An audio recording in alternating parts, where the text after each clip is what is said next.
இந்த டைட்டில் பார்த்துருப்பீங்க, success formula அப்படின்னு போட்டிருப்பேன். சக்ஸஸ்க்கு வந்து நிறைய காரணங்கள் சொல்லலாம். கல்வி, உழைப்பு, அப்புறம் வந்து செல்ஃப் ரெஸ்பெக்ட், டிசிப்ளின், சீக்கிரம் எழுஞ்சிக்கிறது, பணிவாக இருக்கிறது, அன்பாக பேசுகிறது, ஹார்ட் ஒர்க் பண்ணுறது, எது ஒன்றா சொல்ல முடியும். ஆனால் நான் என்னோடய வாழ்க்கையில் சக்ஸஸ் ஃபார்முலா நான் நினைக்கிறது என்னென்னா, ஒரு உதாரணத்துக்கு நான் ஸ்கூல் படிக்கும்போது என்னோடய மனசில் ரொம்ப ஆழமாக பதிஞ்ச கருத்து என்னென்னா, நான் வந்து அந்த ஸ்கூலோட மாணவர் தலைவன் ஆகணும், எஸ்பிஎல் ஆகணுன்றது ஆசை. தொடர்ந்து அதுக்காக முயற்சி பண்ணிகிட்டே இருந்தேன். நான் கிளாஸ் லீடராலாம் இருந்தேன், ஸ்போர்ட்ஸில் இருந்தேன், அப்புறம் என்சிசி, என்எஸ் அது மாதிரி எல்லாத்துலேயும் இருந்தேன். அந்த ஸ்கூலில் 12ஆம் வகுப்பு நான் படிக்கும் பொழுது நூற்றாண்டு விழா கொண்டாடுறாங்க. அந்த நூற்றாண்டு விழாவோட எஸ்பிஎல் நான் தான்.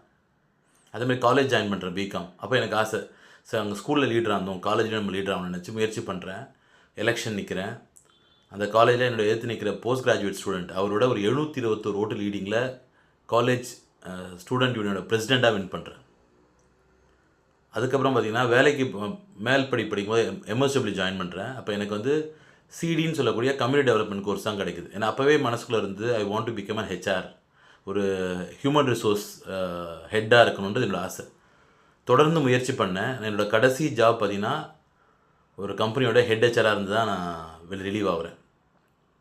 அதுக்கப்புறம் என்னோடய ஆசை ஏதாவது சொந்தமாக பண்ணணும், ஒரு பிஸ்னஸ் அப்படின்னு நினச்சேன். நான் 2021 ஒரு சொந்தமாக ஒரு கம்பெனி நான் ஆரம்பிக்கிறேன். பெல்கவ் ஸ்ட்ராட்டஜிக் கன்சல்டன்சி ப்ரைவேட் லிமிடெட் வந்து ஹெச்ஆர் கன்சல்டிங் ஃபார்ம். அதில் வந்து ஒரு சொந்தமாக ஒரு கம்பெனி ஆரம்பித்து இன்றைக்கி வந்து கிட்டத்தட்ட 4 ஆண்டுகள் ஆகுது, சிஇஓவாக இருக்கிறேன். அதுக்கு அடுத்தது எனக்கு வந்து என்னென்னா ஜுவல்லரியில் கிட்டத்தட்ட ஒரு 13 ஆண்டுகள் நான் பயணிச்சிருக்கேன். ஜுவல்லரி பிஸ்னஸில், ஜுவல்லரி கம்பெனியில்.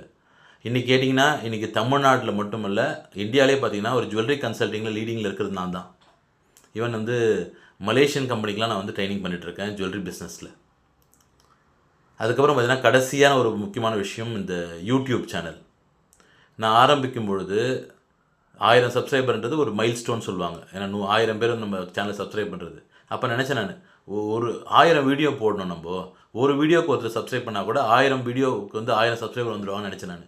இப்போ நம்ம பண்ணிகிட்டு இருக்க இந்த வீடியோ வந்து 1000வது வீடியோ, 1000 வீடியோ ரீச் பண்ண போகிறேன். என்னோடய சப்ஸ்கிரைபர்னால் 11,000 பேர் இருக்காங்க. இது எல்லாத்துக்கும் என்ன காரணம்னா நம்மளோட கன்சிஸ்டன்சி. ஒரு விஷயத்தை தொடர்ந்து நீ செஞ்சுக்கிட்டே வந்தீங்கன்னா கண்டிப்பாக உனக்கு கிடைக்கும். கன்சிஸ்டன்சி தாங்க சக்ஸஸ் ஃபார்முலா. நீ எதை பண்ணாலும் தொடர்ந்து செய், வெற்றி உன்னை வந்து அடையும். உழைப்போ, வேலையோ, பிஸ்னஸோ, சேமிக்கிறதோ, எதுவாக இருந்தாலும் சரி, தொடர்ந்து பண்ணால் ஜெயிச்சிருவேன்.